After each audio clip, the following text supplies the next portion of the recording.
नामद सल्लल्लाहु अलैहि करीम अम्माबाद बिस्मिल्लाहिर्रहमानिर्रहीम अस्सलामु अलैकुम वरहमतुल्लाहि वबरकातुहू। मैं हूँ हकीम आसिफ अली राव। आज का जो मौजूद तरतीब दे रहे हैं, चूँकि हमारा एक सिलसिला चल रहा है लोगों को आगाही देने के हवाले से, तो ये भी उसका एक तसलसल है। हमारी मार्केट में शकरकंदी मौजूद होती है और शकरकंदी का जो मिजाज है उसके बारे में जान लीजिए। जैसे आलू है, इसी तरह शकरकंदी है और ये भी शदीद बादी वाली कैफियत है। और ये जब इंसान खाने की पोजीशन में आता है तो उसके साथ जो नुकसानात का सामना करना पड़ता है, स्पेशली उन लोगों को जो एसिडिटी का वजूद रखते हैं, क्योंकि हमारे माशरे के अंदर हमारी खुराक में ज़्यादातर तेज़ाबियत वाली चीज़ें शामिल हैं।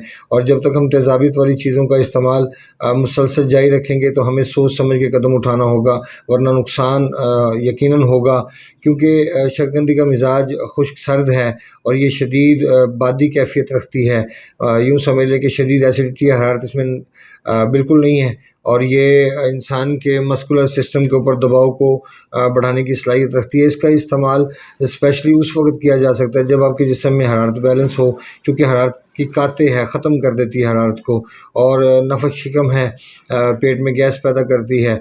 और इस हवाले से इसका इस्तेमाल सिर्फ़ अगर किया भी जाए तो मीठी शकरकंदी का इस्तेमाल किया जाए और बग़ैर किसी मिर्च मसाले के बिना किया जाए। यहाँ पे हमारा नुकसान और मज़ीद किस हवाले से बढ़ता है कि जब शकरकंदी के ऊपर लेमन का इस्तेमाल काट के किया जाता है या ऑरेंज का इस्तेमाल किया जाता है तो उसकी वो जो कैफियत है वो और डेंजर हो जाती है, क्योंकि इसका मिजाज खुद का खुश्क सर्द है। इसलिए इसका खाना सिर्फ उसी हालत में बेहतर होगा कि जब आप इसको हल्के फुल्के नमक के साथ इस्तेमाल कर लें, वरना शकरकंदी को उसके असल मिजाज के मुताबिक ही इस्तेमाल करना चाहिए। बॉयल करने के बाद या भूनने के बाद वो जिस हालत में उसको उसी हालत में इस्तेमाल किया जाए। लेकिन हम क्या करते हैं, हम उसके साथ मिर्च मसाला जात इस्तेमाल करना शुरू कर देते हैं टेस्ट के हवाले से, जो कि बिल्कुल एक ठीक अमल नहीं।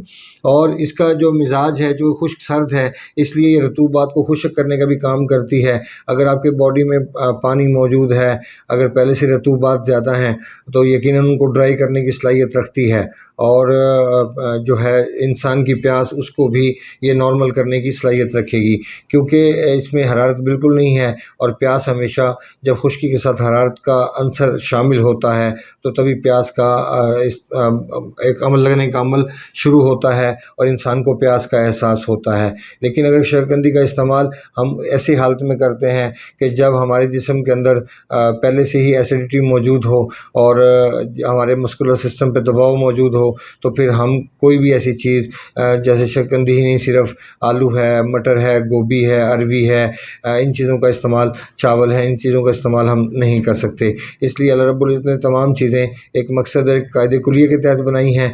जब तक हम उन चीज़ों को समझते रहेंगे तो यकीनन कामयाबी से ज़िंदगी गुजारेंगे। ज़िंदगी और मौत मेरे अल्लाह के हाथ में है। सब इंसानों ने दुनिया से वापस जाना है, कोई भी इंसान इस दुनिया में मुस्तकिल रहने के लिए नहीं आया। लेकिन जितनी ज़िंदगी उसके पास है उसको बेहतरीन तरीके से गुजारना ये उसका हक़ भी है और उस पर फ़र्ज़ भी है, क्योंकि इबादत और अल्लाह की याद हमेशा सेहत की हालत में होती है। बीमारी की हालत में आपके पास तकलीफ़ और परेशानी के अलावा कुछ नहीं होता, और ऐसी सूरत में कोई भी इंसान हेल्प नहीं कर सकता। अपने दोस्त अहबाब का ख्याल रखें। मिलते हैं इंशाअल्लाह मज़ीद इन्फॉर्मेटिव वीडियो के साथ। व मा अलैना इल्लल बलागुल मुबीन। अस्सलामु अलैकुम व रहमतुल्लाहि व बरकातुहू।